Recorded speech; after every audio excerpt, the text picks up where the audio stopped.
So welcome back to my channel. This is Gamer Dom and another series of ramblings from me on stuff that's going on in the world of tanks this week, or has been in the past week at least. I can't look forward that way. I'm not that much of a visionary. I know you don't think that. You all think I'm a visionary. Anyway, enough of that bullshit. Right, 919 is in the bag. So as I record this, it's only on the on the Russian server. But generally that means the next day we get it on EU, North America, and then Southeast Asia get it sort of in 2020 or something, because those poor buggers seem to get left out by everything. If we thought Russia was dominant, these guys get it even worse. So anyway, 919 and what to expect. Well, you probably already played it, but you got improved equipment. So these are the ones that you only get by paying via the new mode, which is the ranked battles ladder. So there is as I understand it, there will be a season. So within that season, you battle it out for bonus points, which basically translate into a special kind of currency called bonds, which you can then spend on various types of improved equipment and various types of what they're calling directives. Effectively, they're giving you a huge boost in terms of your ability with your tanks, and I think this is a shockingly bad thing, because it will not only will you be able to use it on ranked battles, but you will be able to use it on any other type of battle. So clan wars, strongholds, random battles, team battles have gone, but whatever, those things, they're all going to be able to use it, and they're quite marked. I mean, look, ventilation adds an extra 7.5% to all crew skills. Gun stabilization system 25%. Reloading cuts it by 12.5%. Gun lane drive reduces aim time by 12.5%. These are good bonuses, right? Really good bonuses, and I think it's outrageous that they should be available for any tank, and they're not limited. So random battles, ranked battles at the moment is only for tier 10 games, tier 10 tanks. But you could potentially win this equipment and stick it on your tier 8 and go around stomping around in, say, clan wars or strongholds or whatever you want, or just random battles. And I just think this is such a bad thing, but we'll see. Maybe they'll be really hard to get, right? So you have to spend your life playing the game just to get one. So these directives, I just don't know what war game you're about. And it says, depending on the type, improved equipment costs from 3,000 to 5,000 bonds, while directives are priced at 2 to 12 bonds. Now, the reason why directives are cheap is they're one-shot wonders. They're like consumables. You use them in a game and they've expended, so you need to keep resupplying them, so that's why they're considerably less. Put into perspective, bonds are rewarded at the end of each stage, so that's end of each season of ranked battles, with the amount you earn tied directly to the rank you're at, as well as the end of the season, with the amount depending on your final standing in the leadership board. So if you finish a stage at, let's say, rank 4, you'll gain 400 bonds. Rank 3 brings 300. Rank 2 gives you 200. Okay, so you're not going to earn huge amount of numbers. If you don't make it past rank 1, you'll still get 100 bonds. If you rank among the first 10% in the leadership board, you'll get 5,700. And tankers who arrive amongst the second will get 15%. Amongst the second 15% will be credited with 3,200. So not everybody's going to get this, basically. So if these equipment costs 3,000 to 5,000 bonds, and in one season, even if you just tinker at it, you're probably going to get to rank 2 or 3. So that's 300 bonds. Means you need to play a lot of these seasons to get the equipment. But we all know the guys who are going to be getting this stuff and be then using it in every other game are the guys who are completely obsessed with winning at all costs in this game, and will just blitz ranked battles to make sure they win, and then they'll be even better in the next time you face them in a random battle, because they'll have this equipment that gives them extra bonuses. Good job, Wargaming. Really nice. At least it's not going to be loads of people doing it, I guess. That's one thing. But it just means the super unicums get better. It just seems to me this game is just increasingly pandering to the wants and needs of Super Unicorn players, less so for the average Joes or the complete novices. You know, why doesn't it? Why does a really good player need an increased ability with extra equipment on its tank? Why? Just why? Tell me that. These guys are ego driven. Just put them on the top of the leadership board, giving them a little bit of a special camo or a special flag or a big fanfare every time they come into a game. That's enough. That's my view. Let me know what you think. So here we are in update 919. Just uploaded it, updated the client. Well, apart from the fact we got the old garage back and we haven't got the War Games League stuff on the map, it doesn't look any different. Missions, okay, so there's the change to the format of how this is laid out.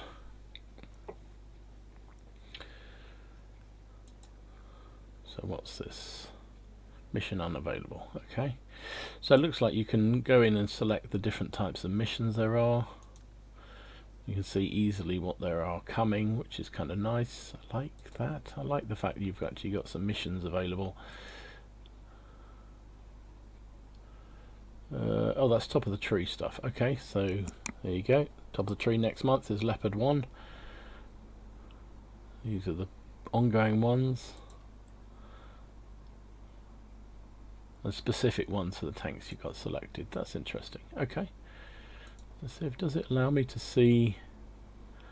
Let me go out on a different tank and have a look at that.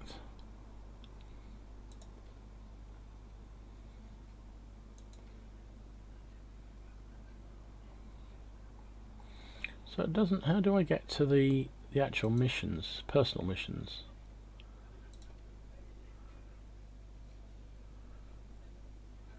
Am I missing something, guys? Where's the personal missions gone?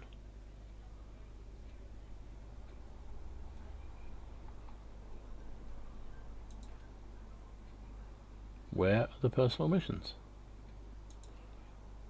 Have they taken them away? Huh. Well, unless I'm missing something, I can't find the personal missions there. Missions, you'd think it was in there, wouldn't you? But all I've got, top of the tree, top of the tree, top of the tree.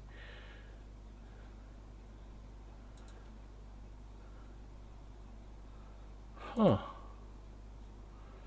So where are the personal missions gone? Is that a mistake? Or is that intentional? Have they taken away personal missions? Interesting. So what else has changed here? Strongholds, apparently there's some changes within strongholds, some HD models, but really very, very little changes apart from, let me find my German tanks. Where is my, here we go. Wrong one. Okay, doesn't work. So Sisterhood of Arms has become Brothers in Arms. There you go. Let me open her schedule up. There we go.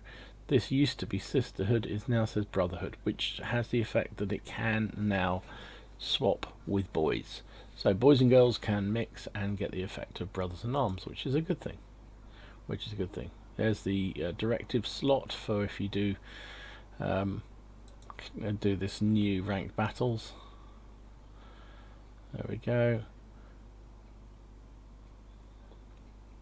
I thought, oh, team training is still there, but oh, I thought team battles was going as well.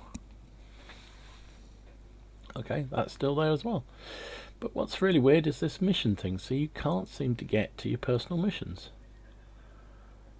Am I missing something here? Okay, so you can get to the missions through this tab still. So that's there. But you can't get through it through the missions. That's a bit of a weird thing, isn't it? Maybe it's just me, but to me that seems weird. You can get to the other mission here, and you can get to the personal missions here, but not through missions. Does that seem illogical to you? It does a little bit to me. Here you go, there's the change, there's the new bonds thing, which you only get through ranked battles. And of course, as I said, the new slot for directives, which you get through team battles. So anyway, let's see if, can you see the new, there we go, there's the new improved equipment that you can mount. Better gun laying drive, better vents, better rammer, better optics, better repair kits. Interesting. So basically they swap out. You couldn't keep this rammer and put this rammer on top. So you'd have to remove this rammer, which gives you 10%, and replace it with this one, which is 12.5%. But there's nothing to stop you putting it on any tank at all. However, it sounds like the earning power of these things is not going to be huge. And here's your directives, vent purge. These are one-shot wonders. You use them once and then you have to recharge them. So they give a good bonus. So potentially, what do we have? 12.5% if you put an ammo rack, improved ammo rack on it. Then you can get 2.5 with this directive. So you can get up to 15% increase in reload time. So 5% better than a standard ammo rack if you put the improved ammo rack and this directive on it. Yeah, good job, Wargaming. And there's things to improve the actual crew skills as well.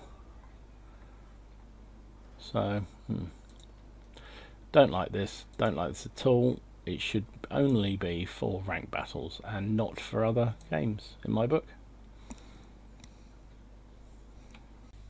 So one thing I do like that Wargaming are doing right now is they are beginning to report back on some of the tests that they've been running. So the sandbox, as you know, is where we get to try out some of the things that they're thinking about for potentially bringing into the game. So they may appear, they may not, we don't know.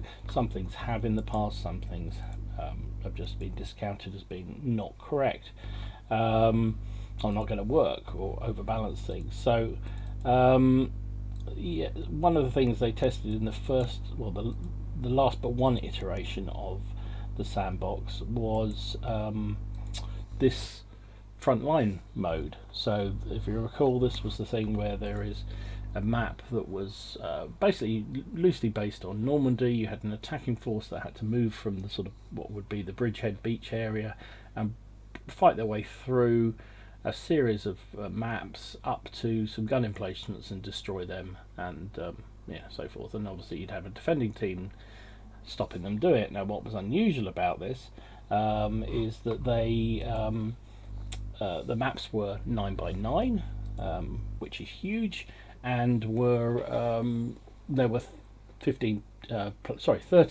players aside instead of 15 aside.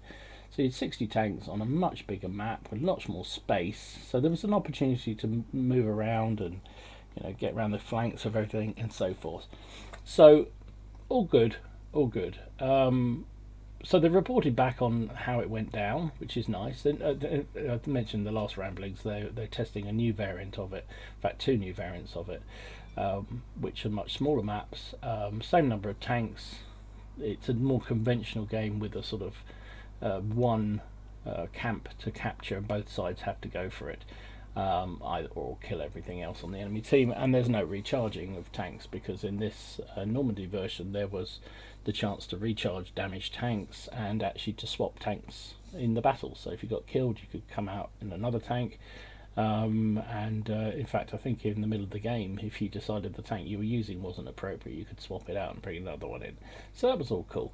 So they fed back on that, so and I like that, so good on them. So they've said that the new experience was well received, basically. So they, you know, seemed like people enjoyed it. Individual performance got a good result because you basically got ranked as you played it. So if you did particularly well, you became a general or something in the game, I forget now. So that was all good. People liked the pace of the game, the fact that there was chance to maneuver, different roles for different tanks, all the stuff we miss in the real thing. So that was kind of all cool. Now what they didn't think worked so well was the economy side. So you didn't generate enough credits for the amount of fighting you did. In fact, you lost huge amounts of money on it, from what I remember. And it was even worse if you were defending. The attackers had a huge advantage in what they could earn, and sort of being a defender, you could win the game but still not actually generate as much credits as the attacker could. So clearly that's wrong. There was also some frames per minute issues with it, but that's largely, I think, down to the fact that was a new map. Nobody ever used it before. In fact, I believe it was an external company that built the map for Normandy. It was not even Wargaming's own. They outsourced it. So there you go. And also the thing that I do agree with was that fluid gameplay had one serious downside. It naturally pushed slower vehicles to the sidelines. So, and also because there was this funny system. So when you fought your way through a particular sector, it was deemed as being cleared, and then every enemy tank had to get out of that sector or be instantly destroyed. Well, not instantly, within a certain 30 seconds or so, would be effectively airstruck by some sort of off-table mechanic that would destroy every tank that was remaining in that sector. And the problem is, if you were in something like a mouse and you were down one end of the map fighting it out, and you'd had a really good game and you were trying to hold out, but all around you had crumbled and you were effectively last man standing, that sector was lost. There was not a hope in hell that you could get your mouse to turn around and get out of that sector before these arbitrary airstrikes came in and just wiped you out. And that was pretty stupid. So anyway, interesting, good to see the feedback. I thought that map was kind of fun. I enjoyed it a lot. It was only tier 10, so it'd be lovely to see it on a high level. Well, sorry, high level. See it at other levels as well. So, but all really cool, really good, and good to see Wargaming responding to it and showing what they found out from it. So, if you play Frontline and you're interested in it, have a read of this Daily Mounts article. It's very, very interesting. Obviously, they're testing 2 new setups now, much smaller maps, more different. Good language, Dom. Different setups and so forth. So I talked about this in another game. I still haven't managed to get on it myself. Every time I go on, the sandbox is down for whatever reason, so can't report on what it's like myself because I haven't been able to get there yet. So I don't often talk about World of Tanks Blitz because it's not something I've ever played or have any experience of, but it was an interesting development in that game the other week or the other day, especially bearing in mind the whole Foshgate saga and fiasco, talking about nerfing of certain premium shells in Blitz. And there was a lot of speculation whether this is some sort of test run by Wargaming to try it out on a smaller game to see what impact it has, with a view to possibly bring it into the main games later on. But I don't know. We'll have to see. Judging by some of the Q&A that the developers did over the weekend, it doesn't sound like this is coming to PC version anytime soon. But we'll watch with interest and see what happens. So effectively, what are they doing? Well, they're decreasing the damage caused by premium shells by on average 15%. It doesn't seem to affect some of the Hesh shells. So Death Star owners can be very happy, and Safosh can carry on one-shotting me. Or controversial. The price will also decrease by an average of 20%, reaching 40% for some vehicles. So that's an interesting thing. So the idea is that the shell will still have high penetration, will still do reasonable damage, but will cost less. So more people can buy it, but the impact also. So the idea is you'll have a choice of firing higher damage shells that don't have the penetration, or bigger penetration shells which don't have the damage. But 15% reduction doesn't seem very much to me. So if you did, my maths is crap, but if you did 300 average damage, you then drop to 270, 200 and something like that. I suppose that's a reasonable drop off. I don't know. What do you think? Is that enough? I would have thought it needs to be 20-25% myself. And with the price being cheaper, doesn't that mean just more people will buy gold shells? It don't cost you as much, so your economy is better. You generate more income per battle, means you've got more credits, so you can afford to buy them. Now I know the decrease in price is to allow people who don't play with premium to afford to buy premium shells occasionally, because they can't any other way apparently. I'm still not sure that works, but I'll bow to some of my viewers who said no, it's definitely the case. You need to have premium account or premium something or other to pay for gold shells. Well, fair enough. If that's the case, then this will help people buy it. But doesn't it mean just more people will be spamming gold everywhere? Because penetration is everything. Sounds rude, but penetration is everything, right?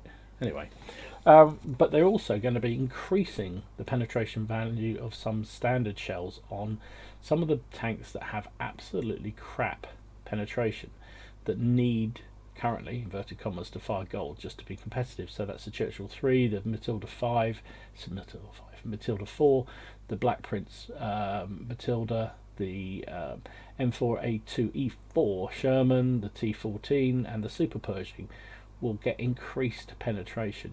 Now the Pershing already has that on increased penetration on the PC game, but so that's interesting, which I think is good, because if you play something like a Churchill 3, it's really hard to do much damage unless you swap to premium, and I know I run quite a lot of premium on mine because for that very reason you can't get anything out of it. So I think it's an interesting move. We'll see what happens. Yeah, we'll see what happens, and hopefully it means that people will be more selective about how they, what they do with their gold ammo. So sometimes they will, they'll continue to use regular shells, but swap out every so often to premium when they need them, rather than spamming them all the time, because they know the damage isn't going to be as good.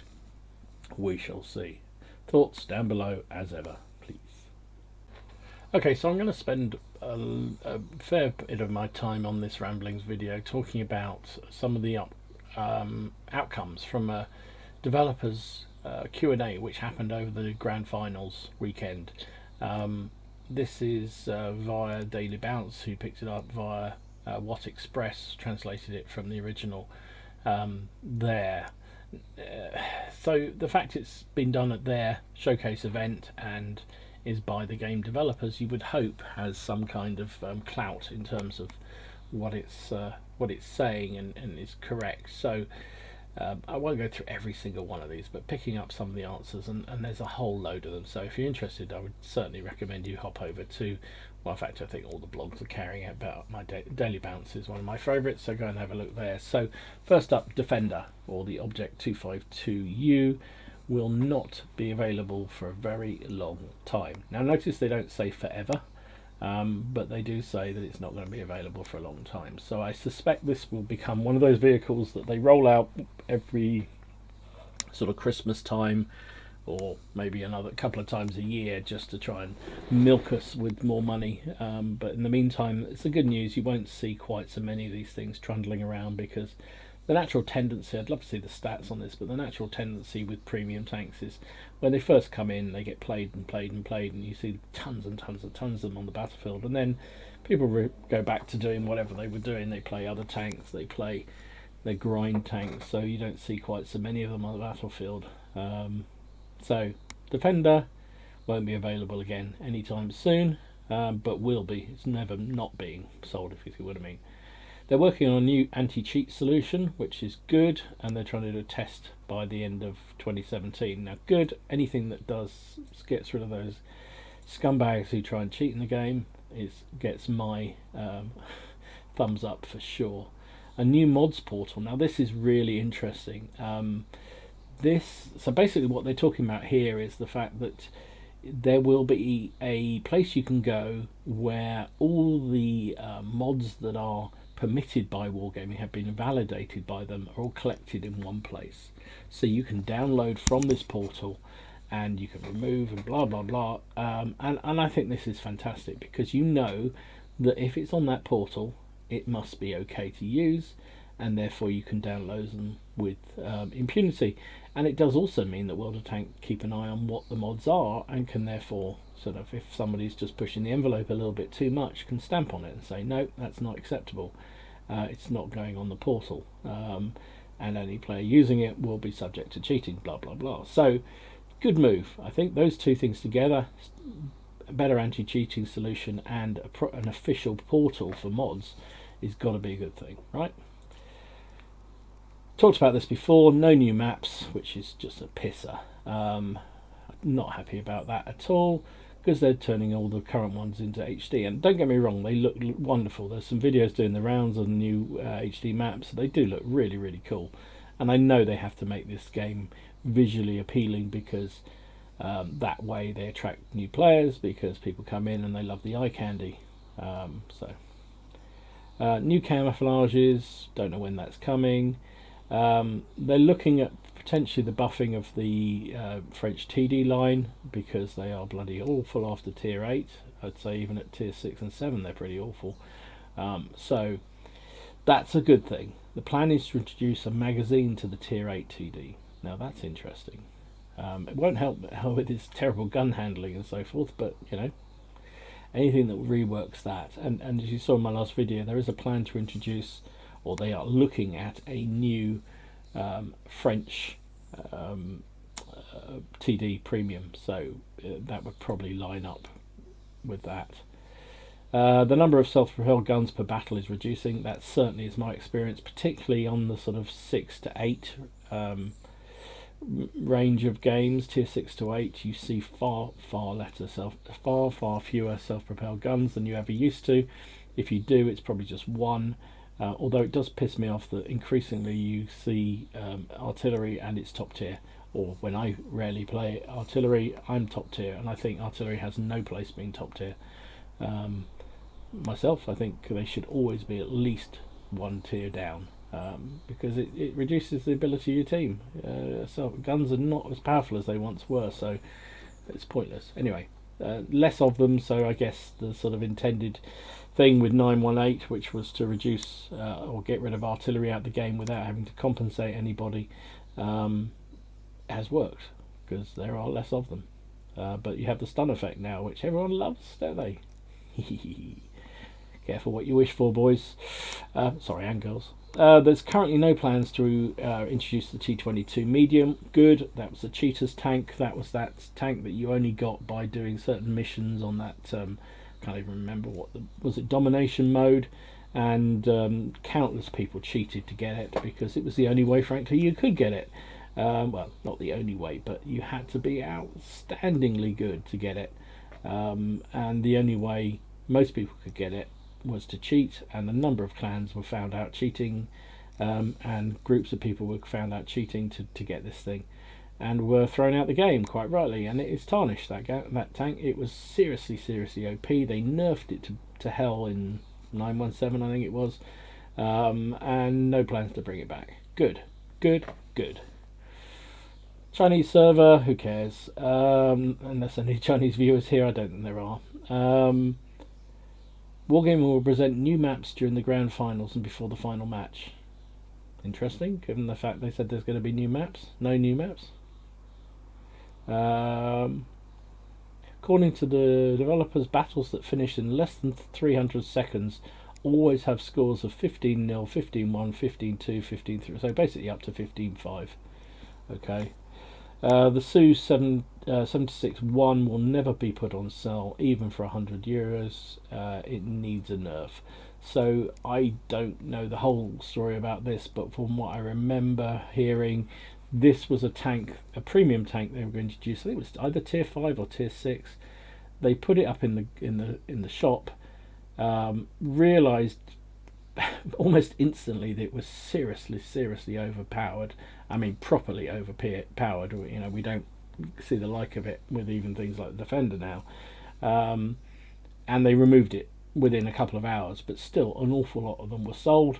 And of course, Wargaming never do anything to premiums, so they basically just never sold it again. But people still have the 76i. I don't know why it was so OP. Maybe if anybody's who views these channels, this channel can tell us why. I'd be interested to know. So we also talked about the fact wheeled vehicles appear to be making a return to the game at some point in some form, and that was from that game mode that we played where you had to take on first World War game, wasn't it? Basically, you were in an armored car flying around trying to protect and destroy a Mark 6 British tank, which was kind of fun. So wheeled vehicles will appear at some point, although we don't know what mode. So again, another point, no new maps will be released in 2017. Winter maps have been atmospherically effects tested in Super Test. So, okay. So does that mean that visibility might be affected if it's like deemed to be snowing? That would be kind of cool. I think that's good. Might finally stop some of these heavy tanks spotting you from halfway across the frigging board. No plans to release an Italian branch this year. That's a shame. I may be very. I know I'm weird. Actually, when I played a lot of tabletop games, tabletop wargaming games, I've just restarted. Actually, it's kind of fun after a long time playing a few of these. I had a bit of a soft spot for the weird and wonderful nations out there that weren't particularly favourable for others. So in Napoleonic games, I'd play the Swedes because they were slightly weird and different. And in the Second World War, I quite like playing the Italians, and their tanks were pretty crap, but kind of interesting and nonetheless. And yeah, I would like to have seen the Italian branch in the game, but doesn't look like that's coming this year. Anyway, new Clan Wars event will be introduced soon. No plans to change platoons back, so that's basically allowing Artie to platoon, which I think is a bad thing. Wargaming, you're an idiots. Anyway, this is a fun game. It's supposed to be a game where you play with your buddies and you make friends and you play with people online. So just because they choose to do artillery, they're sort of thrown out of that. I think it's wrong. Anyway, enough said. The AMX 1357 Grand Final definitely won't be sold again. Was that the same definite that the Mutant will never be sold, or is this a different definitely won't be sold? Anyway, this was it's a fantastic little tank. I don't know why they're taking it out of the game completely, because I don't think it was OP. It's a French tier 7 light tank with a 10 shell autoloader, fastest gun in the West, fires quicker than anything else, but the downside is its aim time is slower than its reload time, so even though it's super quick firing, you have to wait for it to aim in again before you release the next shell. Great fun, lovely fun tank to play. Has a god awful Grand Final logo down the side of it, which is its downside, but really good tank. But it won't be coming again unless Wargaming want the money, of course. They maintain that light tanks are balanced. Wargaming is monitoring statistics and they are performing normally. Don't believe that at all. Do not believe that. The Panzer IV Hydro will be on sale again. Well, that's another one of these cash cow tanks they bring out every so often, and it costs an absolute fortune in some sort of bundle. But it's a crap tank from what I understand. It's one of the few premiums I don't own. I don't have no interest in owning it at all. Trade-in list of tanks will be expanded, so that's obviously going well. The MTLS has not been configured for two guns. Don't know anything about that. SDB1 is already in HD. In 919 there will be a new wave of fixes to the servers, improve the ping. Well, that's good. Anything that improves in performance is good. There are currently plans for new fun modes. Well, that's good, because they are fun. At the end of the day, this game is supposed to be fun. The current set of personal missions will not be removed, but there are plans to release a new set of missions. Now that's good. I don't know about you, I'm on to the full set of missions, and there is no way in God's earth I'm going to do them all. And so it's kind of lost its luster. I'd love to have a new set to work on. It'd be great fun. If testing is successful, player evaluation rating might come into the game. Don't know. Not entirely sure what that means, to be absolutely honest. Looks like they're going to have a nerfing of the mouse and the Type 5 Heavy, because it's we have a few problems and it might be fixed during the next patches. About time too. The mouse for certain is OP. Well, here we go. I'm breaking my own rule on OPness. The mouse is overly good and the Type 5 Heavy is overly strong in terms of its armour. Both of them need a bit of a fix. They're too strong. Wargaming is trying to fix the issue with RT platoons, but won't reintroduce chat at all. So what does that mean then? Because they said earlier on that they weren't changing platoons. So are they going to, or no? They're not. Could be a translation issue, I guess. But won't be reintroducing chat. Good, good, good. That was toxic. Should never be allowed. So no plans to introduce bonuses on daily login. Well, that's fine. But Wargaming is working something similar. Now, they used to run a thing where you could do a daily mission. It wasn't particularly onerous, but it just encouraged you to go on, and you got, I can't remember what you got, extra credits, I think it was. And, it was nice. It was a nice incentive to play, and I think that would be good if they brought that back. It seems to have lost its way. There'll be no changes to one-tier matchmaking tanks, and their matchmaking won't change either. So basically that is your preferential matchmaking. And they are, on the whole, suffering, I think, in the new matchmaking. I'd love to see the stats, but I think certainly my KV5 is really struggling in the current meta of matchmaking, because it's hard to compete with even tier 8s. And yet the number of times you go out in the KV5 or any other preferential matchmaking and you get into a match that's entirely tier 8, or you are middle tier, so there's 3 tier 9s and 5 tier 8s, and you just can't dominate like you used to. Things like Super Pershing seem to be doing reasonably well in my experience, but yeah. And it looks like the Hype 59 might get a slight buff depending on stats. That won't bother many of you, because it's a fairly rare tank unless you've been playing a long time, or you're extremely lucky. This was again, history lesson. This is, we call it the Hype 59 because it's the most desired tank, I think, in the game, mainly on sort of reputation and uniqueness.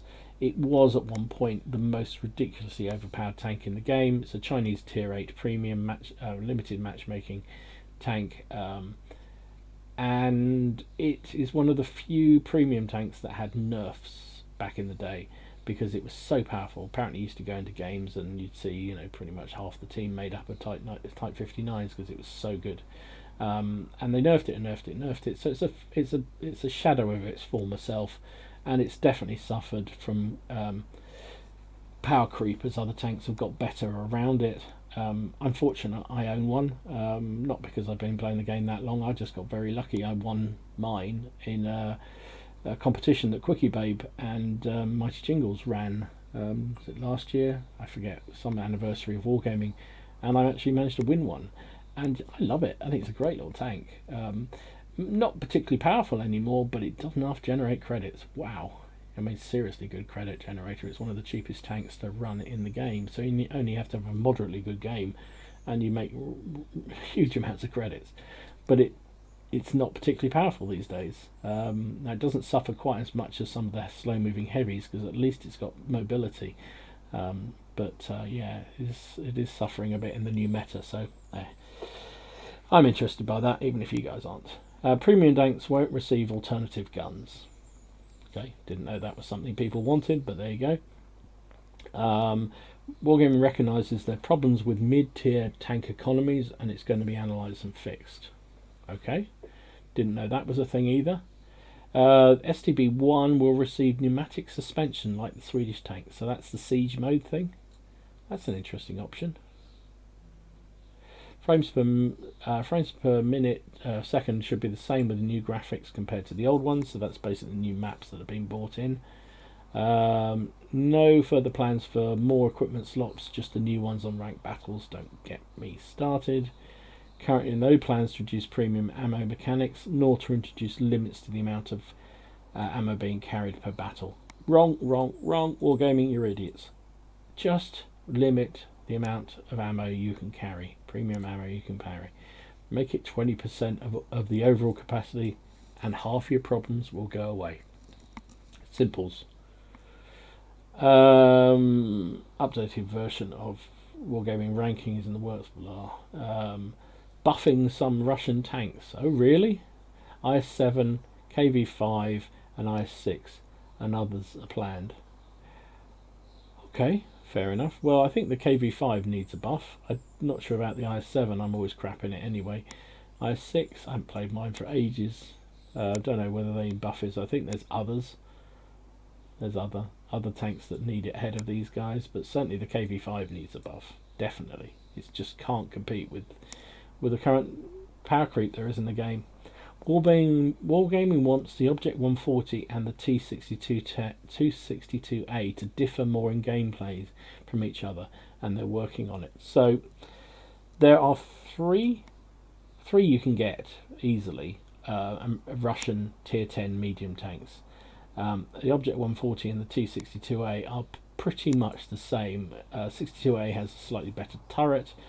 Object has slightly better mobility, but you know, at that level, with the kind of crews you've got in them, it's marginal how different they are. So I think that's probably not a bad thing. I have the C62A. Sod's law is they change it to a way that doesn't suit my gameplay, and I should have their 140. But hey, it'd be lovely to be able to swap them over, wouldn't it? But that won't happen. But then I hardly ever play tier 10 anyway, so I suppose I can't moan. Wargaming recognising Erlenberg isn't a great map and might remove it. No, don't remove maps. We haven't got enough of the damn things. I think Erlenberg doesn't work because of the way they changed the camps, the setups, and putting them on each side of that river was a bad idea in my book. Don't like any maps being removed though. We need more. Statistically, premium ammo only represents 5% of all the ammo used in a game. Well, I guess if you count all the lower tiers and everything else, that's probably the case. I'd love to see the stats at tier 8, 9 and 10, because I bet that's higher than 5%. Again, Wargaming justifying leaving things as they are, looks like. Batch at 25 team most likely will be transferred into HD in the last batch of tanks. Okay, if you say so. So there you go, some interesting stuff coming out of that. Takeaways for me, they are still looking at things. I'm disappointed with the lack of new map development. I think that's a mistake. I wish they would grasp the horn of the premium ammunition thing and limit the number of shells on the tanks, or do something similar to what they're proposing on Blitz and reduce its damage, but increase its so it still has increased penetration but less damage. I think those things are good moves, but they're not doing any of them. They clearly watch the stats like a hawk. They keep an eye on what's going on, and that's good. I'm pleased with that. So, good, bad, indifferent in there, I think, is what I would generally sum it up with. But let me know what you think. What catches your eye? What worries you most?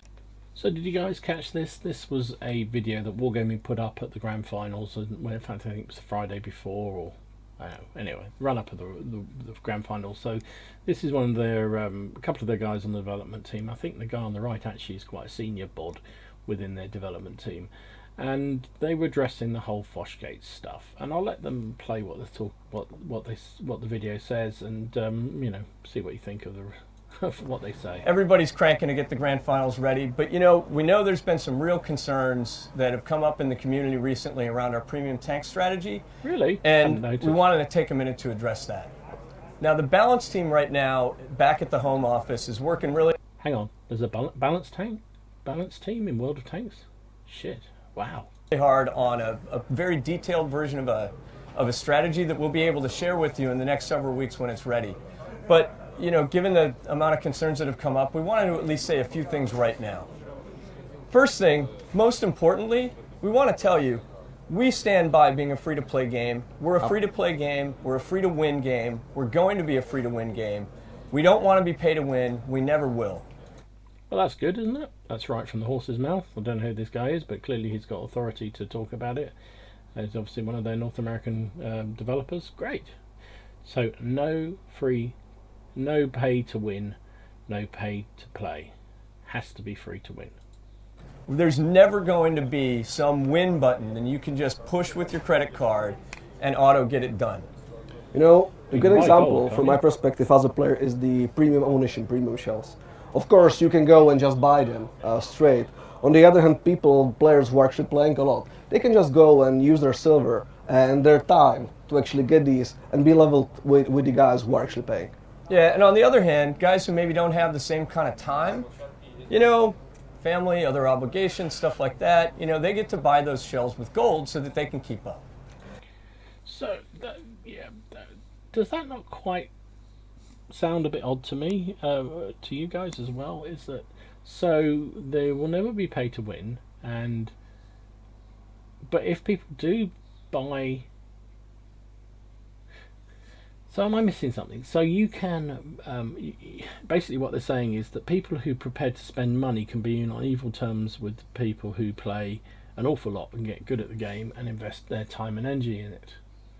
That kind of, but that doesn't seem quite right. Surely the guys who invest their time in the game and get good at it should have an advantage over those who just swish their credit card, or isn't that pay to win? Yeah, so the premium tanks, we know that there are concerns, especially regarding the last two ones. Yep. Really? The Defender and the Chrysler. Goes back a bit before that, mate. Yes, in the old days, the premiums were always underperforming compared to the tanks on the other tiers. It kind of sucked. Yeah, well, sort of. During the last years, we actually started changing a little bit of strategy to focus way more on the strengths and weaknesses of the vehicles. Instead of actually going with the premium matchmaking or just making them suck. Of course, the performance varies map by map. You know, Chrysler on, let's say, Himmelsdorf, wow, you are going to have a fun time. On the other hand, Prokhorovka, Malinovka, not the best place to be, actually. Do they play this game, I wonder? Because a Chrysler, it has the mobility where it doesn't actually care what map it's on. Yes, it'll have an even better time on a close terrain map, but it's got mobility like you wouldn't believe. So Malinovka doesn't hold any fears. You get out in a KV5 in Malinovka and there's a whole load of artillery against you, then that's not so much fun, I can assure you. And look, in the meanwhile, remember, player skill is still always going to be the most important factor in this. Look, you get me, let's just say a not-so-great player, in a Defender, and Milos here. Well, you know, against you, I could probably go with TVPVTU, the Tier 8 Czech tank. Yeah, it's not the best one, as you probably know, but I think I can actually manage somewhat if you don't hit the Amorak by the first shot. Yeah, if I get lucky a few times. But, you know, chances are it's not going to go in my favor. Exactly. And to be fair, the stats from the test servers and from the real game, they're actually showing that this is exactly how it's going. So that's kind of what I've always said, is that you know, you put a good player in any tank, they'll outperform a bad player in a supposedly OP tank. However, I think they're kind of being a little judicious with the truth there, because even an average player gets better with a decent tank, right? And I suspect this guy, Ponyhead Nil here, is probably pretty handy in World of Tanks himself, probably better than most of us. He may not be as good as our Russian friend, but he's probably pretty good. So I think being a little bit stretchy with the truth. Yeah, they are performing well, but they are definitely not overperforming the other tanks on this tier. Yeah. But, you know, in the meanwhile, Milos, we've learned a whole bunch of things about this process, right? For sure, and from now onwards, we will definitely do a better job on the balancing, looking into exactly the areas where they should actually performing, and communicating these way more, because it's important for us that you guys, our players, understand where are the strengths, where are weaknesses, and how we actually, what were the thoughts behind creation of these tanks. I think. Yeah, that's good. I mean, I think that they're basically suggesting that they will tell you what the philosophy is of the tank. And I think, you know, this is something I banged on about some time ago. And Wargaming were talking about talking more around the function of the tank as opposed to its classification. So not all heavy tanks are the same. Not all TDs are the same. They have different roles based on their design criteria, and actually they were talking at one point, and they dropped it unfortunately, of changing them to reflect those. So you had breakthrough tanks, you had assault tanks, you had support vehicles, all this kind of stuff. And I think, you know, if you understood the role of those tanks, you play them an awful lot better. And, you know, if they tell you that the Chrysler, I don't know, the Chrysler's not a good example, but, you know, there's a tank that they're bringing out that's going to be a support tank, then you know that you need to keep it back. You need to provide, you know, just behind the main front line, and don't get too heavily involved in things. However, if it's a breakthrough tank that's going to have thick armor, probably frontally so, and it's going to have weak spots elsewhere. So yeah, good. That's a good point. And look, to be honest, I think the other thing that we can and need to do a better job, and we will do a better job on, is we need to involve you guys, our community, our contributors especially, in both of those processes. As long as it isn't the frigging super unicums you only ever seem to listen to these days. For sure. So, look, thanks everybody. We're going to go ahead, get back to working on the grand finals stuff. We will keep you guys in the loop based on all the other stuff that's going on. As we get this new information out, as we get the detailed strategy out, we will share it with you guys. But in the meanwhile, we really hope you enjoy the grand finals, and thanks for staying with us. So, good stuff. At least they're responding. At least they're trying to do the right thing, and it's good to see them taking the whole Foshgate stuff seriously, and actually looking at beyond the actual argument around copyrights and God knows what else, but to actually talk about the reality of how the game is played and some of the challenges around it. As I say, I just hope they don't just listen to the very vocal minority of Super Unicum players and they actually listen to everybody, because there is a very worrying trend at the moment. They only seem to listen to those that are whinging the most, and those seem to be the Super Unicums. I'm sure that's why artillery was nerfed out of existence, was because they were tired of being focused fire by artillery because of their stats. And were very vocal about it, and and now also they were pretty much the same guys who were complaining about their blessed medium tanks are not as good as they once were because light tanks were coming into the game who were better at doing certain things than mediums, so how could they do that? So they nerfed lights. So yeah, but good to see these guys are talking about it, good to see Wargaming are taking it seriously, and good to see that they're taking on board some of the lessons. So let me know what you think down below. So the long discussed Swedish Tier 8 premium medium tank, the Stumpfwagen 81, the Centurion knockoff is looks like it's very, very close to coming. So over the weekend a couple of people posted pictures of it in random battles, so clearly some of the super testers and testers, maybe even press accounts, are out there trying this thing out. It is basically a Centurion from the British line, but it has a better turret, much better turret, really thick frontal armour on that turret, 230 or something ridiculous, and a different gun which has better gun handling and all that kind of stuff. So it's better than the Centurion. I think it's also got better speed than a Centurion, I believe, but clearly it's coming to the game very shortly because they've been spotted out on the battlefield. Is it OP? I don't know. We'll have to see. As I've always said, I don't believe anything's OP unless you put it in the hand of a complete donkey and they can still win convincingly. If it's just judged as OP because good players get better in it, then that's not really OP because those guys make anybody look bad. Anyway, my humble opinion, as always. Anyway, it's interesting to see it's in the game. It looks nice, but I like the Centurion. It's a nice vehicle. Should it be better? Should this tank be better than the standard Centurion? Well, it will start the whole discussion going again, won't it? But it is clearly coming. We've known it's been coming for a while. And it obviously is the next premium on the block. So did you watch the grand finals? Nah, I didn't. I was actually genuinely thinking I might have a look at it, but then I was actually busy with real world things and going out and having fun, so I didn't bother at all watching the stream.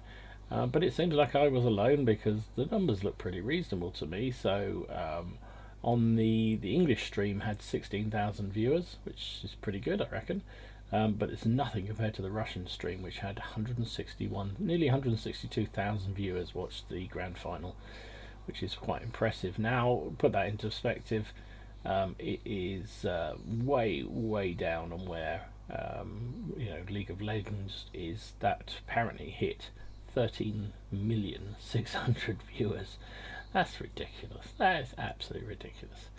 Anyway, but grand finals seem to be a success, and that's good. If Wargaming are pumping money into it, then, and it encourages more players to pick up the game and start out playing World of Tanks, then good on them, I reckon. But yeah, I didn't watch it. Anybody else watch it? Was it good gameplay? Let me know. Okay, so another premium has been spotted in the wild. So this is the Jag Tiger H, a new Tier 8 German tank destroyer. Here it is.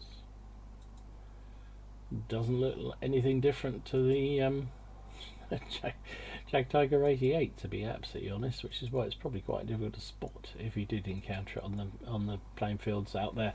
So no idea when this is coming to the game, but clearly it's being tested, which probably means if it passes its test, it won't be that far away. So, oh goody, another Tier 8 premium, just what we need.